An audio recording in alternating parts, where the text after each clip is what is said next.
Sometimes you just need to take the slips out and bowl defensively. And you also need to be careful with your computer's defense as well. If you need a VPN, go Nord. NordVPN.com/Kimber to get a 2-year contract with a discount, plus 4 extra months and gifts in some markets. It's completely risk-free with Nord's 30-day money-back guarantee. The link is in the show notes. So put in some dot balls and turn them into maidens via NordVPN.com/Kimber. If you make any content, Minvo Pro is the tool for you. Take your long format content and cut it and slice it for social media. This AI-inspired weapon will turn your one piece of work into so many clips. Try Minvo.pro now.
Sorry, everyone. That's twice in the last couple of days. My audio box has decided to reset while I've been live on air. It was working a couple of minutes ago.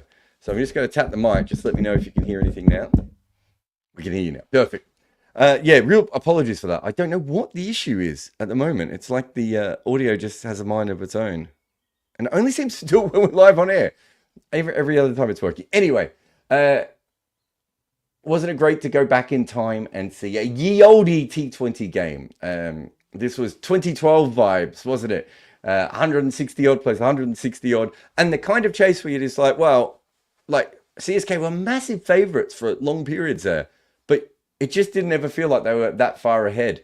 In fact, I think they got to, I think LSG were 4.8. And then after Markram's over of hand grenades and then Digvesh's great work, they were suddenly favourites. Like it was, the market had no idea what to do with that. So it certainly moved around quite a bit. So it was a fascinating game to follow from that point of view. But let's just talk about MS Dhoni. I had a bet on LSG just because I thought the odds were wrong. And I also expected Ravi Bishnoi to bowl an extra over. But we'll get to that one in a moment. But the big issue I had was that this was a chase made for Dhoni, because this is, you know, some of these modern games that he's come in, it's not really set up for the way he plays. Like the game has sort of developed a little bit further from what he's gone. And obviously he's not the great player he once was. In his peak, he would have completely adapted to this. But this was more exactly what you would have expected. In fact, if anything, usually what happens with Dhoni is he makes the other guys go hard with boundaries and he stays in and then cashes in. And this one, Shivam Dubé, until Shardul Thakur lost the plot at the end, Shivam Dubé was not really helping MS Dhoni at all, right? And MS Dhoni did the hitting. He got them back in front of the game a little bit and then controlled that chase from there on in. So it's just brilliant. And, you know, the question has to be how long this man can just go on to do this, because we know his knees are an issue. We've heard rumors about retirement. And, you know, I think if you look at the deliveries, I think Shivam Dubé probably got the worst deliveries. And yet, Dhoni still manages to do this. And from the moment he hit the one through the covers, I was like, oh, okay, this is done. He's just gonna work this out from here on in. They got a little bit of luck, perhaps, with the ball getting a little bit damp, but even when it was dry, they were still smacking boundaries. So just absolute brilliance from him again. And maybe a throwback. I mean, let's be honest.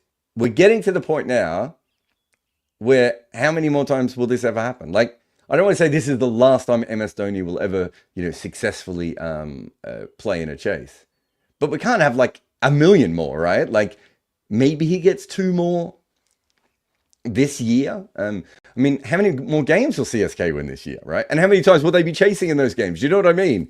Like, it's possible he gets one or two more this year if things go really CSK's way. And based on today, they almost gave that game up. I've not suddenly decided that they're a much better team than I thought they were, 24 hours ago. So maybe that's the last one we see of MS Dhoni. And perhaps that's the best way of thinking about it now, right? Last year was the goodbye tour, right? Where it's like the rock star, going around from arena to arena. But now it's just more, we take everything that we get and we remember just how cool it has been and how incredible his career has been all the way through. I've got a bunch of notes on this game. I was really quite interested in it. A very strange wicket. Early on, there was a lot of swing and maybe a little bit of bounce. I think one was it Khalil's wicket of Markram, extra bounce. Then we had Mitch Marsh leaving the ball for a while.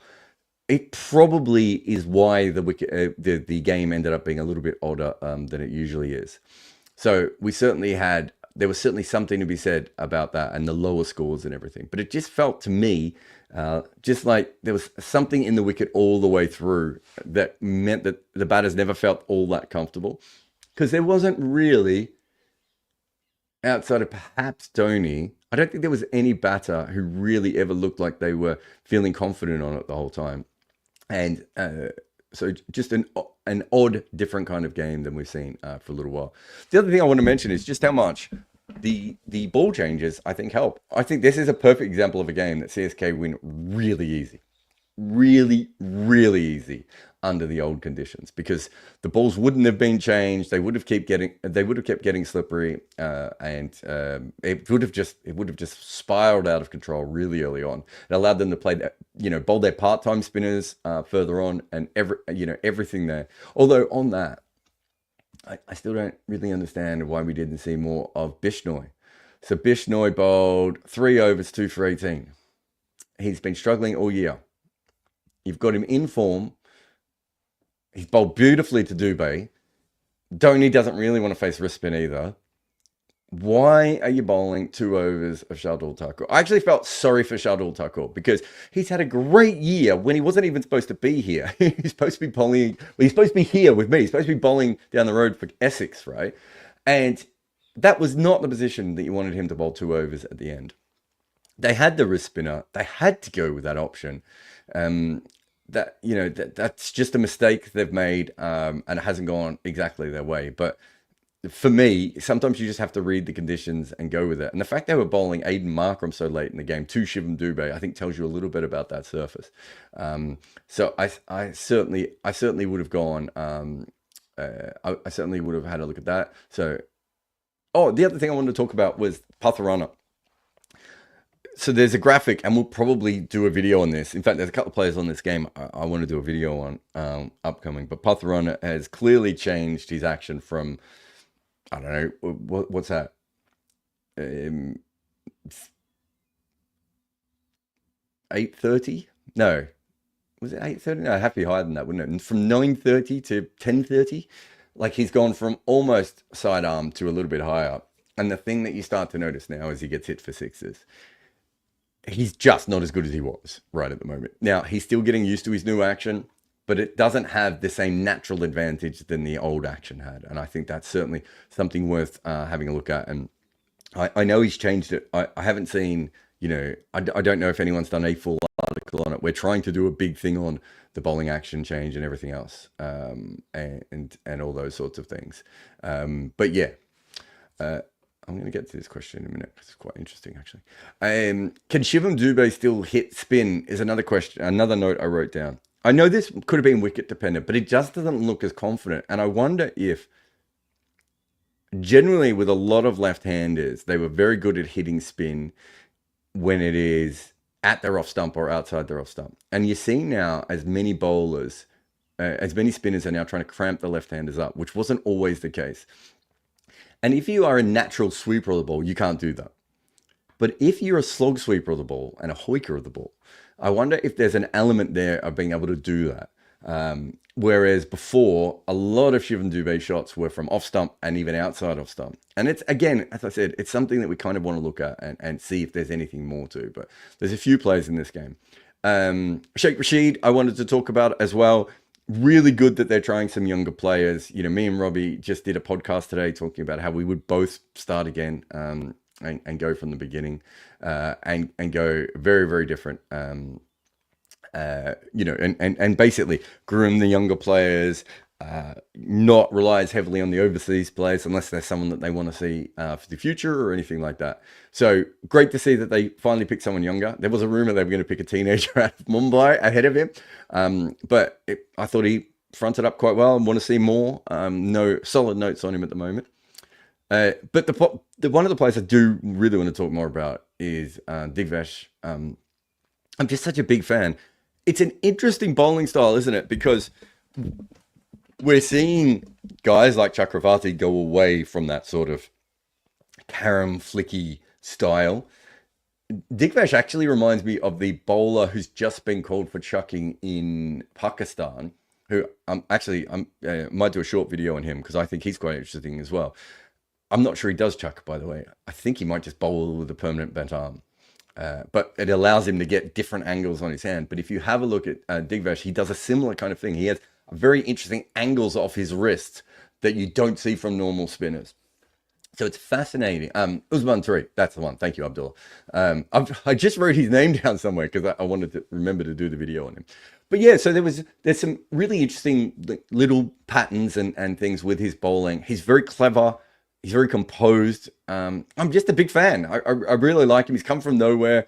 When Chakravarti came along, I wasn't as high on Chakravarti because I couldn't see, because I saw more flaws. Like I could see that, and he's obviously ironed those out into a way that, and he's not even the same bowler that I first saw. Digvesh, at the moment, I'm struggling to see what's wrong with him. Right, he's so good. I want to see more and more and see him tested over and over again. But I'm a huge fan. And he needs to be good because LSG are completely one-sided as a team at the moment. I think their seam bowling is Shardul Thakur, who is like Dante from Clerks. He wasn't supposed to be here. I know they're getting Mike Yadav back, so that might change things a little bit. Yeah, so very, very interesting. Oh, actually, I've got someone else just put a very good comment in. I want to have a look at it as well.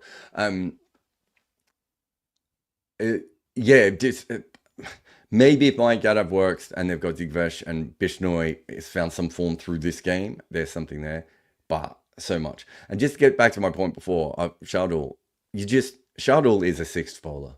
Right, like Shardul, you want Shardul to be 2 overs a game, and that's part of the problem he has in the IPL. And part of the reason he wasn't picked up at the auction is he doesn't bat well enough to really extend your batting lineup, and he can't bowl 4 overs. And he really, he's 2 overs when the conditions are in his favor. When the conditions are in his favor, he's fine, right? But you don't want to have to rely on him all the way through. To bring him back at the death at that stage. And look, he bowled horribly. In fact, there's a comment about this. I've got a super chat as well. I'll get to it in a moment. Atia says, heard you talk about fixing in a video. Thoughts on Shardul bowling wide Yorkers with no third man? Lots of bowlers bowl wide Yorkers with no third man. It's a very common tactic in T20 cricket. And what they were trying to do to Shivam Dubé was get out of his hitting arc. So he wasn't hitting. And so they wanted to keep it as far away from him as possible, so that if he tried to swing it to the leg side, he'd hit up in the air. That's a perfectly acceptable tactic. And if you go back to the full video, Etia, you'll actually hear me talk about, but when bowlers generally bowl wides is at the death, and they are, intentional is the wrong way of putting it. It's very rare that someone intentionally bowls a wide, but they are bowling as wide as possible. Shardul's not that kind of bowler. Like, as in, they were trying to make him do things that he's not particularly skilled at. I've said for a long time that he has a rare wicket-taking ability, but he's not a repeatable bowler. He can't put the ball in the correct position over and over again. He's not a death bowler. He shouldn't be used there. I think if you're going to use him to death, you might want to use him around the 15th, 16th over as a one-off.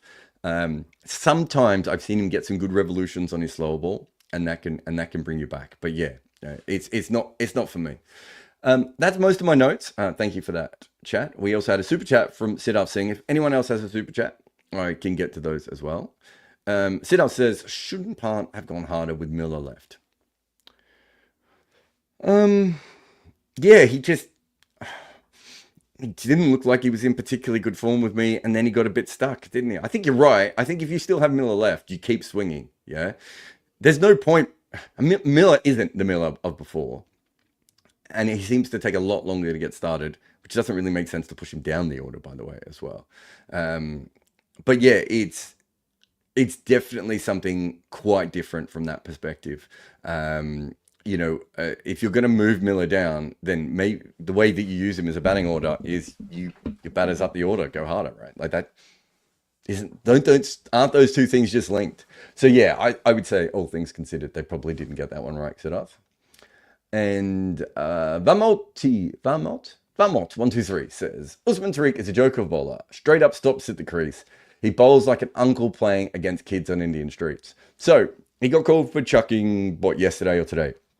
And quite a few people have sent me the link, and I've been going through it to have a look at his bowling. And I had seen him bowl briefly in the PSL, but I haven't been following it all that much. I've been on holiday as it started last week, so I'm a bit behind on the PSL. I actually found it hard to pause the camera and at the right time when he was bowling. And I talked to a friend of mine, Usman Samiuddin, about this as well. And he said that it's like he could, in his eyes, he's like, I can't even tell what he's doing.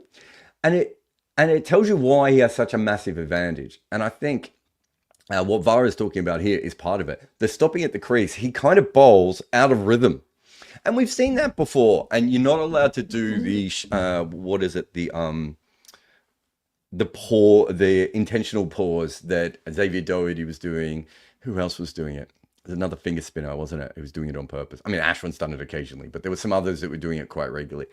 So the regulations around that changed, but you are allowed to pause at the crease if that is part of your normal bowling action and you do it all the time. So it's slightly different from that perspective, but he is a glitch bowler. Like it is, as I said, I watched about 7 or 8 of his deliveries, and I had to go back through them all again. And I haven't gone through everything on MV Play to have a better look at him, but I was just looking at some of the highlights online, and I was just like, wait, what am I looking at? And I kept looking in the wrong spot, and that's part of the reason he has such success. Obviously, the ball is coming out in a weird way. I think he's been called a baseball bowler, hasn't he? Because he's almost releasing the ball more like some baseball deliveries than he is actual cricket deliveries. And we've seen that before. The knuckleball and the split finger solo ball are both from baseball, right? So we've certainly seen those sorts of things happen before, but it feels so random, and it's bizarre to look at, I would say. Keshiv has sent a what do you call these things? Super chat. Although I didn't click on his super chat, I clicked on this. Since you've worked closely with Fleming, how much do you think he's evolved, and would he have the same kind of success in the IPL with another franchise without MSD, since he hasn't won in any other league? He should have won in the Big Bash the year that we had him. Sorry, the year that he had me, I suppose, because that was my only year. They'd been there for a little bit at that point. He came into a good decision. He came into a good system, and then he set up the perfect system around it. Chennai produced the sort of wickets that he wanted for their plan, and they had the right sort of players for that plan. He has to get credit for that, right? Whether he would have done it with another team, I don't know, right? I don't know whether he would have. I think it would have been different, but it's not really the way I look at it. He's done the job he had to there. We'll have a look at him further afterwards when he changes IPL teams one day, which will probably, I mean, he's not going to Greg Popovich this, is he? I would assume at one stage that's going to change a little bit. But yeah, I think things would change quite a bit if he was a coach of another team. But that's how it should be. With his franchise record around the world, I felt with Melbourne Stars, he really pushed towards a title. And as I said, they should have won a title the year I was there. They really bottled that final. What was I'm trying to think. And he's done a little bit of franchise work in some of the others. He maybe, I don't. I do think he sees the IPL as such a pinnacle. It'd be unfair to say he doesn't try in the other leagues because he certainly was trying at Melbourne, but he knows what his main job is, and maybe that isn't the case with everyone else, right? Like, and everyone else is worried that they won't be around in that sort of thing. So yeah, there's a few there. This is an interesting one from Utsav, who says, if you had a chance to work with an IPL franchise, which franchise in their current squad would seem the most interesting to you? Hmm.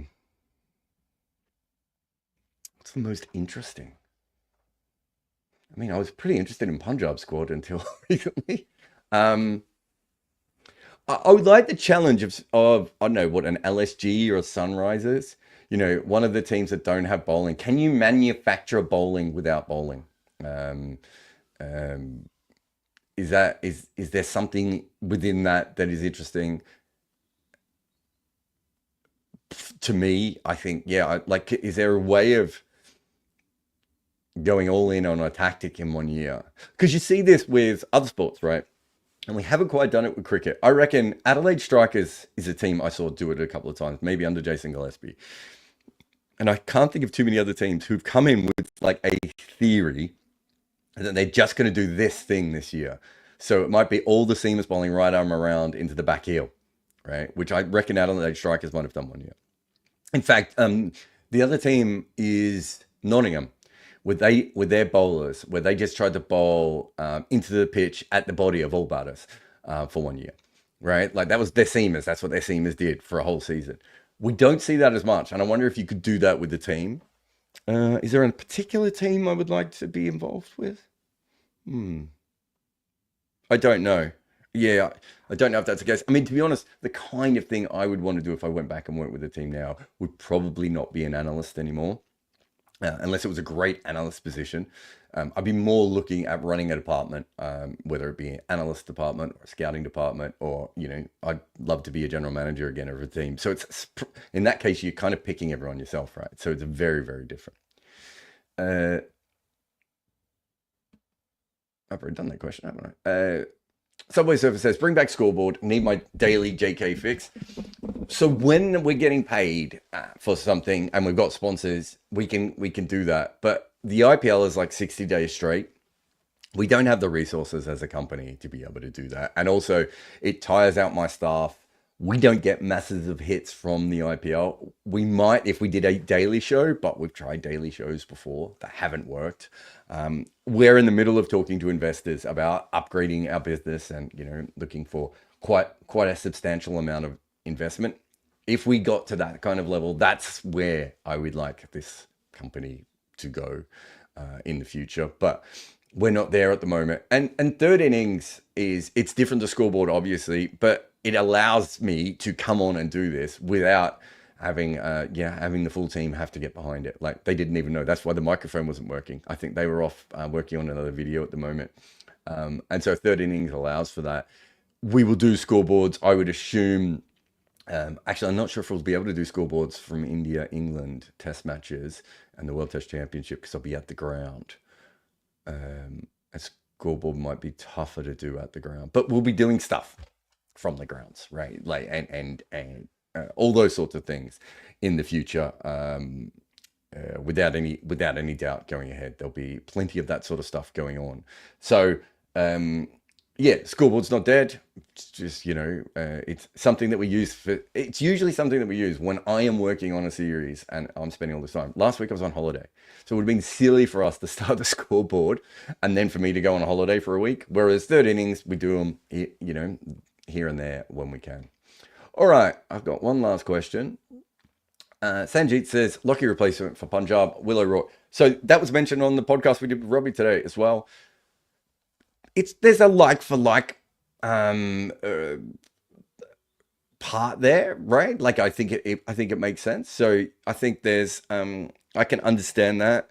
I don't think I think they if Mike Gaddoff comes back, I think they might need to just rejig their team a little bit at the moment.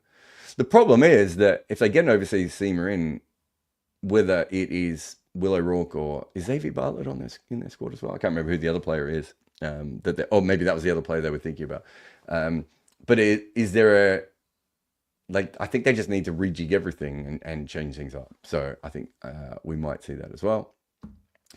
Utsav says, thanks for the answer. Also, is it possible to develop a model of expected runs given a particular delivery trajectory like we have? Yeah, CricViz have done that for ages. Expected average. I've used it on our channel before. We don't have full access to CricViz or anything, but we used to use it on TalkSport. We used to talk about CricViz expected average quite a bit. But so yeah, that exists and will continue to exist. Anyway, that's it for me. We've done the power rankings. We'll be out. If you haven't seen the Robbie or Tupper podcast, obviously it's on this channel, but we're going to put just the current Naya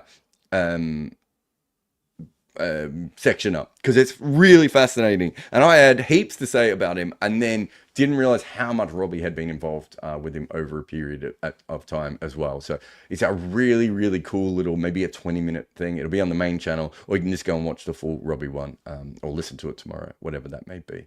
But that is me done. Thank you very much for everyone for popping on. I don't know when the next third innings will be, but there'll probably be at least 1 or 2 more this week.